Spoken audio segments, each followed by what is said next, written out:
Good morning children. Good morning sir. आज अंजू कक्षा 8 के विज्ञान की किताब से अध्याय 1 फसल उत्पादन एवं प्रबंधन क्रॉप प्रोडक्शन एंड मैनेजमेंट अध्याय से इसका प्रश्न उत्तर सुनाने जा रही है। और यदि अच्छा सा सुनाएगी तो सब बच्चे क्लैप करेंगे। तो अंजू सुना रही है। सजीव किसे कहते हैं? जिस वस्तु में प्राण होता है उसे सजीव कहते हैं। खेतों को उपजाऊ बनाने के लिए कौन कौन से पोषक तत्व आवश्यक हैं? यूरिया, फास्फोरस, पोटास तथा पोटेशियम आदि उर्वरक खेतों में डालकर मिट्टी की उपजाऊ शक्ति में वृद्धि करते हैं। खरपतवार किसे कहते हैं? खेत में अवांछित पौधों को खरपतवार कहते हैं। भंडार तत्व का क्या अर्थ है? फसल को बोरों में भरकर सुरक्षित रखना भंडारण कहलाता है। खेतों के जुताई के कौन कौन से साधन हैं? खेतों के जुताई हल तथा ट्रैक्टर द्वारा की जाती है।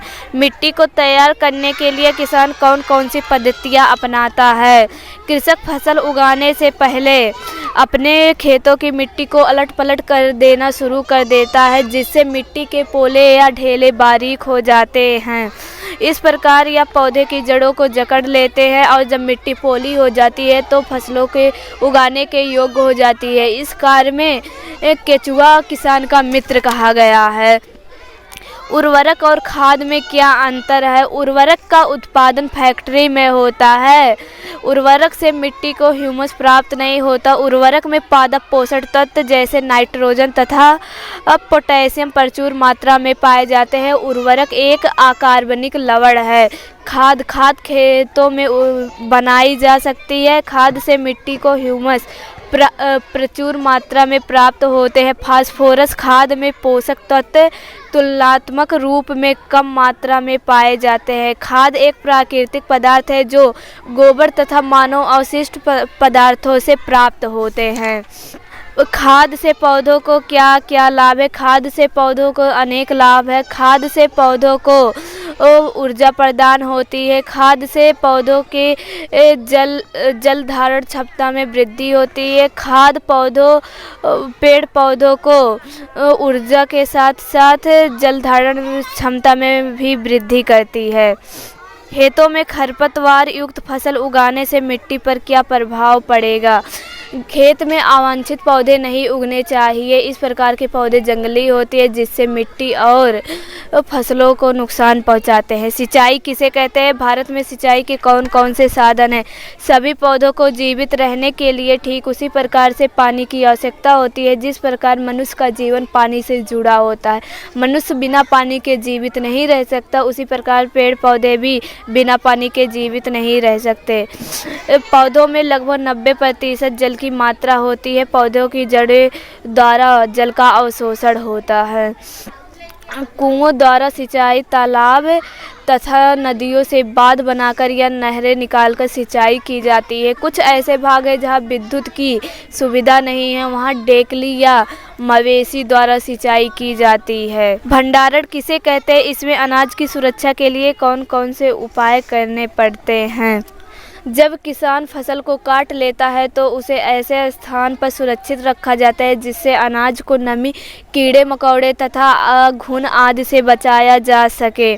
यह कार्य भी एक जटिल समस्या है। किसान दानों को सबसे पहले धूप में सुखाते हैं, फिर उन्हें जूट के बोरों में भरते हैं। इसके लिए वे धातु के बने बड़े पात्रों का भी प्रयोग करते हैं। बड़े पैमाने पर भंडारण साइलो अथवा भंडार गृहों द्वारा किया जाता है। भंडार गृह ऐसा होना चाहिए जहां पर किसी प्रकार का सीलन तथा नमी नहीं मिलनी चाहिए। कीटों तथा चूहे से भी सुरक्षित रखना चाहिए। कृषि पद्धतियाँ किसे कहते हैं? ये कितनी प्रकार की होती हैं? ईसा से पूर्व मनुष्य घुमक्कड़ थे। वे एक स्थान से दूसरे स्थान पर भोजन के लिए इधर उधर घूमते रहते थे। मनुष्य का रहने का आवास भी निश्चित नहीं था। कंदमूल, फल, मांस खाकर वे अपनी भूख को शांत किया करते थे। वे फल और सब्जियां खाते तथा जंतुओं का भी शिकार किया करते थे। धीरे धीरे सभ्यता का विकास हुआ। मनुष्य ने खेती करना प्रारंभ किया और चावल, गेहूँ तथा अन्य अन्य खाद्य फसलों को उत्पादित किया। इस प्रकार कृषि का विकास हुआ।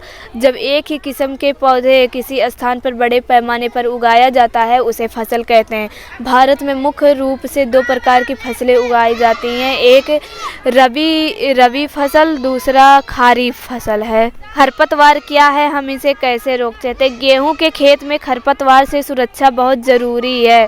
खेत में अन्य अवांछित पौधे नहीं उगने चाहिए। इस प्रकार के पौधे जंगली पौधे हैं जो फसल को नुकसान पहुंचाते हैं।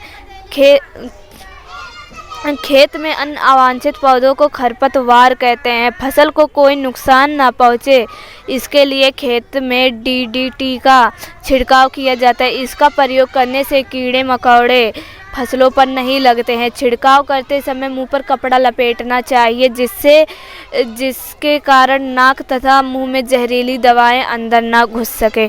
खरपतवार क्या है, हम इसे कैसे रोक सकते हैं? अंजू ने अच्छा प्रश्नोत्तर सुनाया।